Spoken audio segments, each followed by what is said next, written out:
The question today, a homely one. Should husbands help with the weekend housework? We've known for a long time that women bear the burden of unpaid domestic work at much higher rates than men. Data analysts have confirmed what the women of Australia have long suspected, that they do double the amount of housework than men. In fact, when it comes to unpaid housework and caring duties, Australian women are among the most overworked in the world. More recently, we've learned about emotional labour, the invisible effort, brain power and time it takes to plan for and manage a household. Men traditionally are the breadwinner, so they'll go outside the family home to earn an income. Women are the primary caregivers. And when it comes to caring, not only do women do the bulk of unpaid work, they also do the bulk of paid care work in jobs like aged care, childcare and disability support work. Jobs now on the front line and jobs that are among the lowest paid in Australia. Now, the coronavirus crisis is making much of this inequality visible and a lot worse. Today, how the coronavirus is affecting women's work. I'm Gabrielle Jackson, and this is the full story. It's Tuesday, the 12th of May.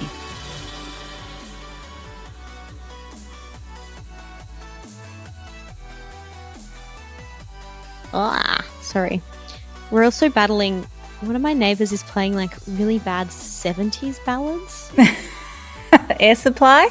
So I really hope it doesn't come up on the recording. Ellen Leabeater is Full Story's audio producer. Ellen, why don't we start with what's happening in the homes of couples in Australia right now? What's going on? Well, I think to best illustrate this, I'm going to introduce you to Leah. I mean, I know you'll edit whatever you hate that I say, so I'll just go for it. I actually want to start by asking you about your morning, because I feel like you might have an interesting story.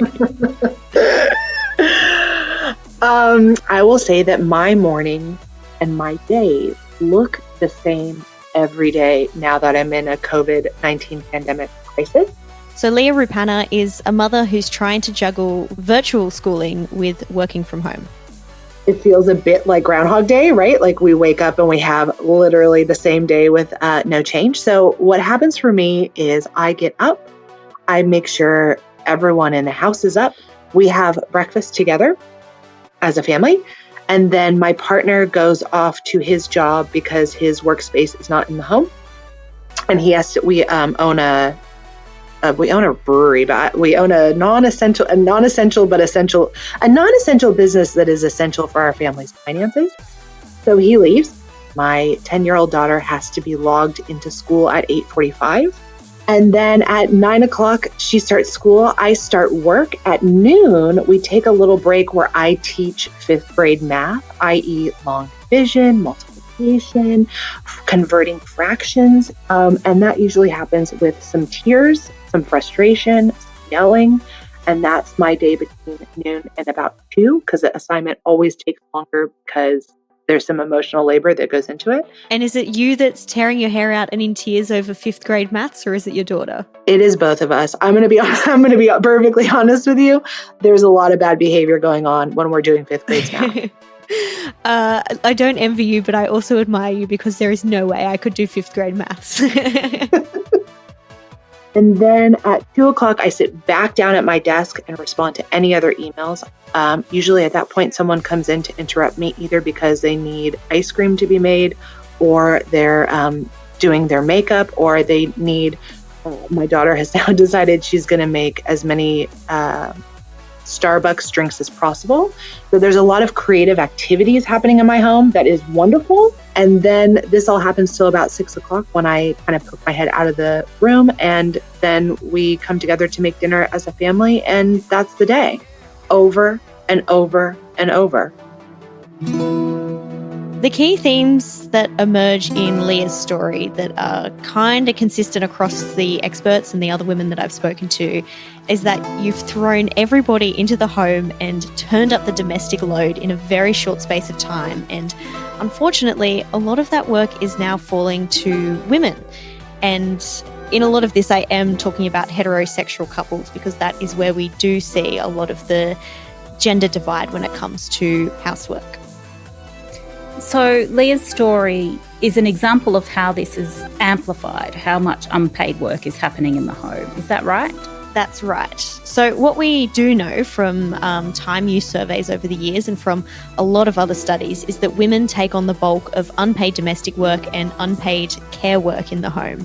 So one report from the University of Sydney found women in Australia spend 80% more time on unpaid household work each day than men, which is higher than the OECD average of around 50%. And it's it's a uniquely Australian problem. And now that we're all at home, there's all these ancillary activities that would have been outsourced pre-COVID that are now driving up how much work women are doing at home, as Leah explained to me. So sometimes we eat out. Usually when my child goes to school, I buy lunch. I spend the money to not have to pack the lunch, which means I don't have to do the dishes, which means I don't have to do the cooking. All that work is now coming home. People are eating lunches at home. So maybe your partner used to eat lunch out or you would eat lunch out. Now all that work's being done in the home. And the other thing we cannot fail to underestimate is the extent to which children make tremendous mess. All the painting or the activities that used to be done in the classroom, that used to be done in after-school programs, is now coming into your home. And so that means that the whole volume of mess is just exponentiated because you've now become the cleaner, the cooker, the child care provider, the after-school care teacher, the enrichment teacher. So Leah is actually an expert in the area of family and gender. She's an associate professor of sociology and the co-director of the policy lab at the University of Melbourne. Wow, so she studies this and yet she's still stuck. Because you are a gender researcher and it sounds like your work is the one that's been impacted by having to teach your child at home. Have you got any offsets that you and your partner have set up in order to make a better balance in your household? Did you hear that sigh? Because that is actually how I feel in my life. I feel it's interesting because I think a lot of women feel the intensity of these things right now in their interpersonal relationships, and I am not alone. And I will say that it creates a lot of stress, right? And especially if you're someone like me who studies these things and understands it and, knows the bigger dimensions about it. I think in answering your question, right, is there an offset? It's very hard to offset when someone has to be at work from 8 to 7 because there's just not enough bandwidth to do it. And I think I'm probably typical of a lot of women in that way. But I'm atypical in that I study this all day long and therefore have my ammunition. But I really do see this as a structural problem. Basically, Leah, despite being someone who studies this, still found it hard to figure out this big structural problem to change the inequality in her own house. And she's not the only one. Gail Rice, who's a psychologist in Sydney, told me her female clients are saying the same sort of thing. Well, I guess what I was hearing from the start with women is they were overwhelmed very early in the piece about having to manage across a range of, I guess, the domestics and the logistics.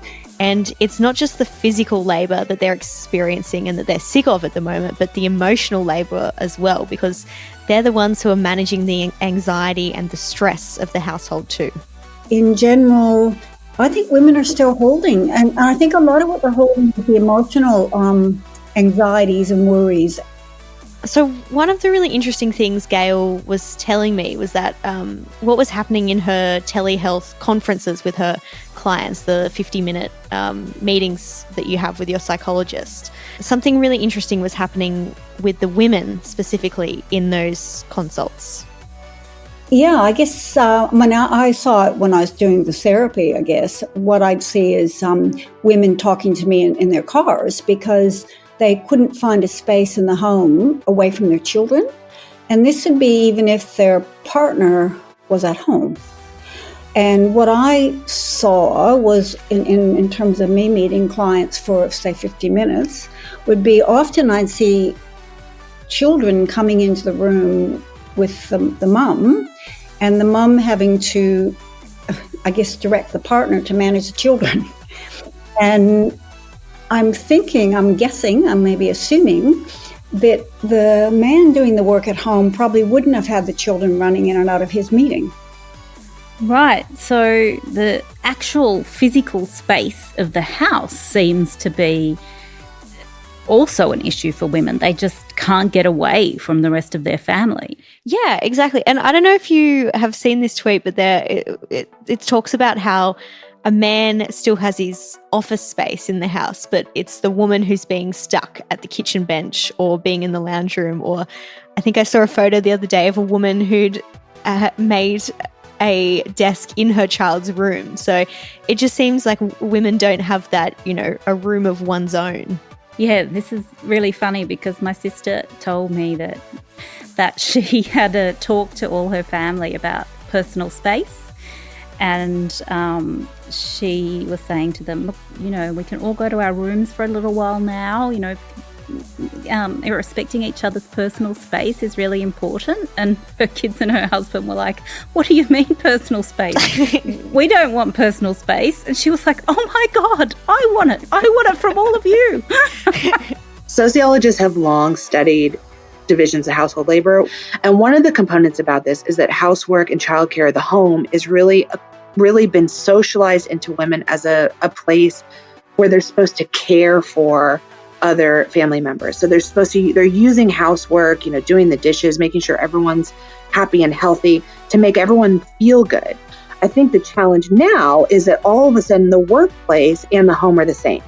And children are there, right? So if women are expected to be kind of the emotional barometer of the home, then it makes sense that when work comes into the home, that women are protecting men's time. I think it's very, very feasible that women are now at this moment in time protecting men's energy, men's space to do uninterrupted work, because we've been socialized to give primacy to others.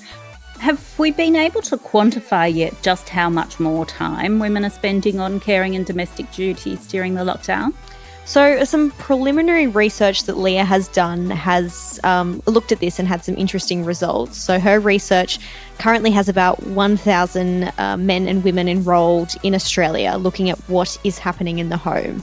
She couldn't tell me too much about it because it was in its early stages. But one of the things that she did talk about was that both men and women are doing more work around the house. On the face of it, that seems like a good thing, but you have to remember that the baseline for the domestic labour women do was already high. We know from Time Use data, we know from the Hilda report that women do a larger share of the housework. So if women are increasing their share, it means they're increasing a larger share. And if men are increasing their share, it means they're increasing a smaller share. So it's very likely that everyone is doing more, but women are doing the most. That result is kind of to be expected when you compare to what's happening overseas. A survey by the New York Times in the US found that virtual schooling was being handled disproportionately by women, and it's the same story in the UK and Europe, according to Emma Dawson. Some figures came out in the UK the other day that showed that those patterns are repeating while people are at home. Emma is the executive director at Per Capita, which is a think tank focused on fighting inequality in Australia. So even if both partners work, and even if both partners work full-time, the early evidence shows that women are, 50 to 60% more engaged with online learning, supporting their children through online learning and care work in the home. Are those UK and European studies, can we extrapolate that things would be similar in Australia? We can expect they would be similar, but we can actually expect that it would be even more the case here, given that we had a much higher proportion of women working part-time than in the UK and Europe to start with, where the woman takes on more unpaid work and labour in the home. So then I would expect that to be even more the case here. So I would expect Australian women are probably doing slightly higher rates of unpaid care and of supporting their kids through online learning than the European counterparts. Let's talk about why Australia is different to the US and the UK and Europe. Were there experts that you spoke to able to give you an answer on that? Part of the reason they say that Australia is a little bit different is because we still place a lot of emphasis on a neo-traditional model of a household. where we have a full-time working male partner. This is obviously in heterosexual relationships, but a full-time working man and a part-time working woman. And that has been the case in Australia for many years and isn't really changing. Women make up the majority of part-time workers in Australia, and that could be for a whole lot of reasons. It is very easy to be a part-time worker in Australia. Maybe women want the flexibility to spend more time with their family, or maybe the idea that a woman's role is to look after her family is just so entrenched in Australia that it's really hard to unpick that. Women and when I see couples, I think the general, chorus line for women is they still feel in the world we're in, they're still responsible for managing the social activities of the home, managing the domestics, managing the cooking, managing the cleaning. And even though a lot of these women have equal jobs to their partners, so I feel it's still pretty prevalent that there's some really old roles being played out. I think you could write a whole book on how and why Australia differs in these areas in comparison to other countries. Next, how essential workers are juggling home and health.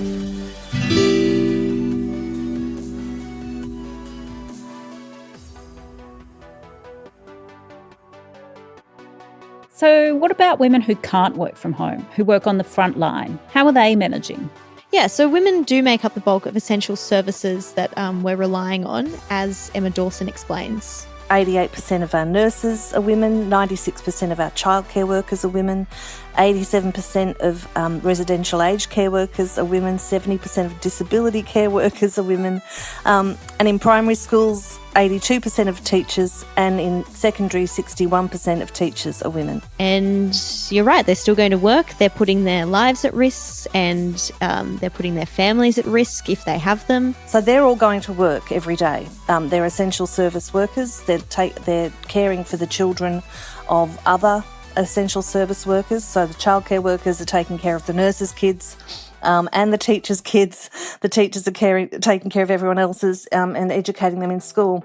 But they still have the same risk of exposure, and many of those healthcare workers have a higher risk of exposure to the virus than would many of us in our workplaces. And despite the very vital role they're playing, they're doing this for not very much money.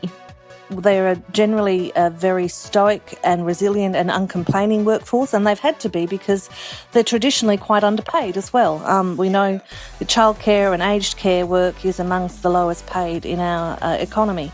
So, and while teachers and nurses are relatively better paid, there's still significant pay gaps with comparable male professions of the same qualifications. Hello, Erin. Hello. Hello, can you hear me? Hi, sorry, I've been having some technical difficulties. That's okay. So, Erin, I might just get you to start by telling me a little bit about yourself. So I am a nurse, an emergency nurse who works in the rural setting. I'm a mother to 4 children, 4 girls, and I've got baby number 5 on the way. I have de facto, my husband, I call him. So Erin told me that going to work caused a bit of tension at the start in her household, mainly because she's pregnant and her partner was worried about the risk. That was probably the main fear for our family. And I know that, all the research says that probably the flu is worse than catching coronavirus when you're pregnant. Feeling a bit torn, you're supposed to protect your baby when you're pregnant. And then on the other hand, going out and working in a slightly more risky environment, sort of conflicts with that. And was there ever any serious consideration on your behalf that you would step back from work? No, I would never step back from work. I know, especially living in a rural community, there's not many nurses to start with. So there was never any doubt in my mind that I would not do my work because I knew that was just morally wrong for me. Great, so she did keep working. What happened in her household? What did that look like once she was working and they were all stuck at home? So obviously Erin's a shift worker, so it was partially dependent on what shifts she was doing. Her husband was working from home, and she told me her and her husband have a pretty good split when it comes to housework, in that he actually does most of it. And he does say that he does more, and I have to, as long as he doesn't hiss, I have to agree. He probably does do a bit more than me. So it was nice to hear that positive story. Their youngest daughter kept going to childcare, 2 of her daughters kept going to school, and her 4th daughter, her eldest, who's 9, stayed at home.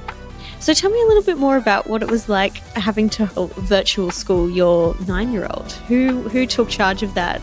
Like, what did the days look like? Unfortunately, I felt that it really came onto myself. You know, it's more the correcting of stuff. For me, it was I couldn't supervise her, obviously, because we're both working. So she would do her work, but then like having to supervise that it's done was really hard. And then having the phone to correct and to be able to actually sit down and talk about it with her was really hard. So that a lot of that fell on me. And to be honest, I ran out of steam. I just didn't have time for it. So I can imagine, like, you know, if you're working night shifts and then having to homeschool, it would just not work, right? You just would not do it. You physically could not do it. You're surviving. Very interestingly, when I asked Erin what the biggest change for her had been since the whole pandemic thing started, was the access to universal or free childcare. The government made it free from early April, and the policy is set to remain in place until the end of June this year. So free childcare, even though I know the government's package is really hurting childcare and family daycares, but for me personally, having free childcare is just a huge change for us. I've been able to save quite a little bit of money during this period, just because the cost for me is huge. I know that it's means tested, and you know we're fortunate enough to get the 50% back. But if you have, you know, more than 2 kids, it's really expensive. I reckon 3/4 of my wage would normally go to childcare. So I find it interesting that Erin and her partner see themselves as a team. Has that stayed the same over these past few weeks? Yes, apart from the virtual schooling stuff, on the whole, that has stayed the same. Erin did talk about how she thought her partner had actually noticed some of the quote-unquote invisible work that women do. During the coronavirus, though, because he was home, he did see a lot of he concentrates on the big clean, you know. I concentrate what I call the day-to-day sort of cleans, where it's, you know, doing the dishes 5 times a day and feeding the kids and then vacuuming the floor because they've just messed. So it's all those little things. And I don't know if he really appreciated how much that is looking after the kids, especially when they're at home. But it was good because he actually saw that. So I've noticed now that he's gone back to work, he sort of appreciates those little things a little bit more. Conversely, did you see any invisible labour that your husband did that you hadn't realised beforehand? Well, I noticed that during the day when he was home, he spent more time with the kids. So, you know, he'd go from his office and instead of being at work for lunch, he'd come and have his lunch and chat with us and whatever. And I noticed the positive that did come from it for him was that I know the kids, they always want mum, and I never have understood why they always want mum. But I noticed with him being present more during the day, there wasn't that mum, or there was more, become more even for their emotional support. So that was good. It was nice to see them going to him for that sort of stuff for a change. Actually, that's really interesting because a psychologist I spoke to said that does seem to be one of the positives that's come out of that, is that, you know, the family time is much better quality at the moment. Yeah, I think it has been. And, you know, his exercise for the day, he might go and ride the bike. He would take one of the kids with them and spend, you know, it doesn't take much to spend time. You know, that little 5 minutes with kids just one-on-one, like in our family, makes a huge difference for them. So, yeah, that part's been really good.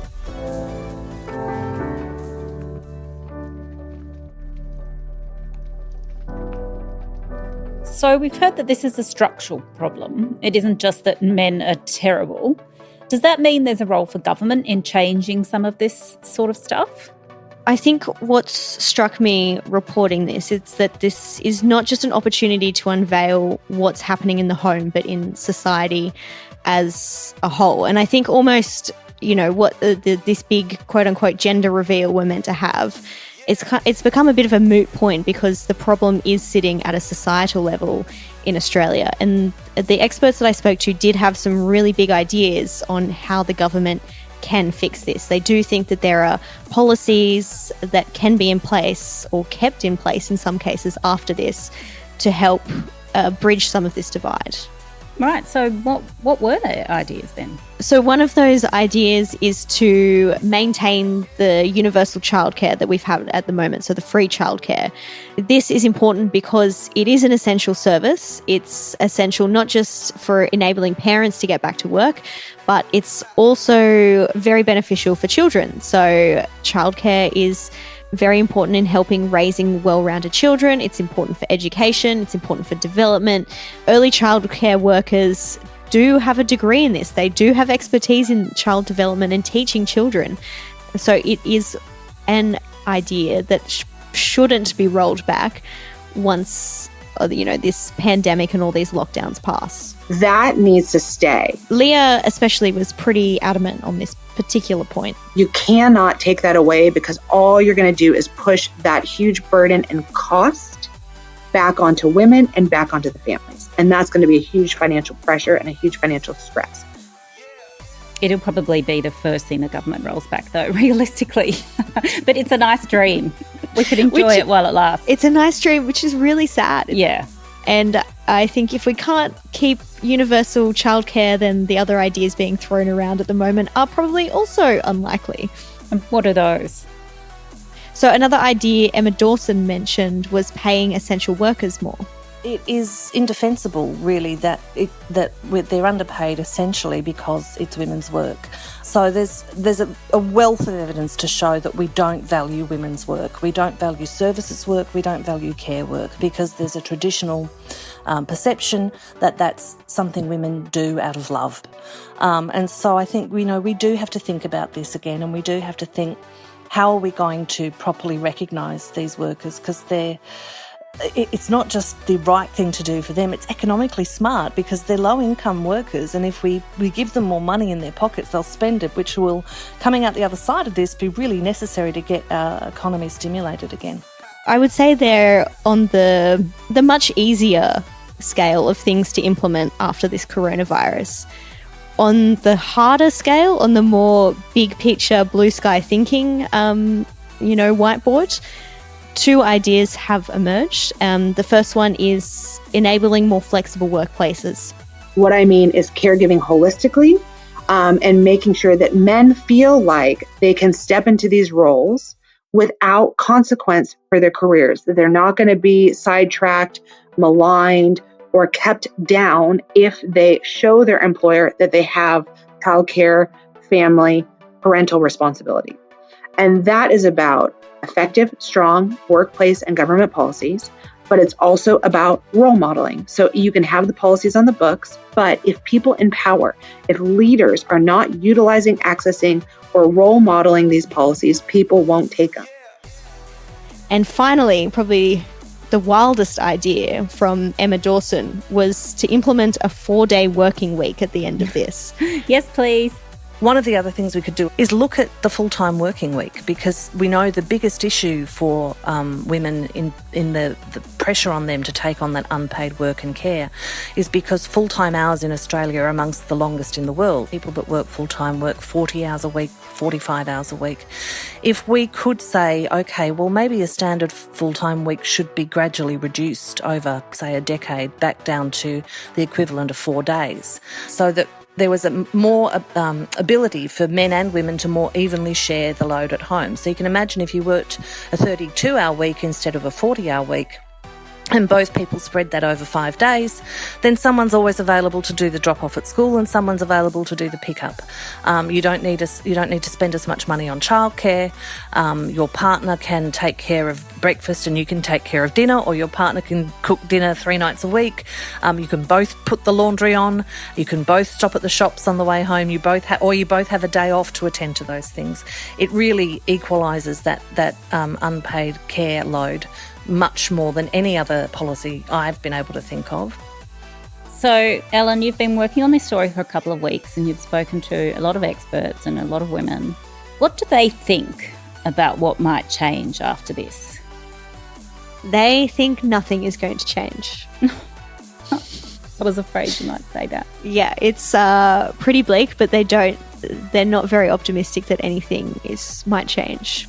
I guess what I'd hoped for when I first heard this was I thought, this is fantastic because we've got a chance where things are balanced, Both people are working from home, so we can take away those things that used to separate men from women. It might have been men would come home later and men's jobs would take them traveling or whatever it was. They'd both be home. What I think it's doing is kind of confirming for me how deep this gender difference still is. I'm less positive about this. This has the potential to be a great opportunity to kind of equalize gender relations, but I don't think it will. And the reason I say that is unless we go back to a very different world, this will be a blip. This will be a moment in which, gender relations are the big reveal about how unequal it is, how unfair it is, and what a great burden it is.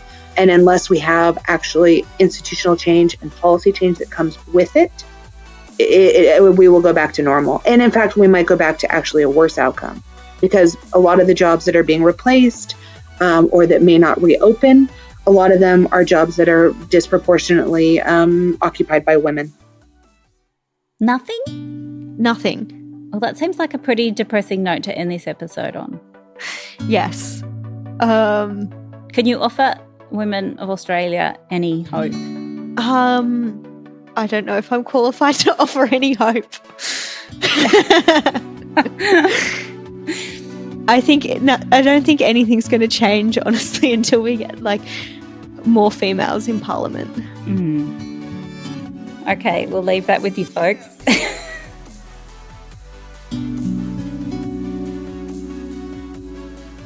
That's it for today. This episode was produced by Ellen Leabeater, Laura Murphy-Oates, Miles Martignoni and myself. If you liked this episode, they don't all have such depressing endings. Don't forget to leave a rating or review. Laura will be back with you tomorrow. Bye for now.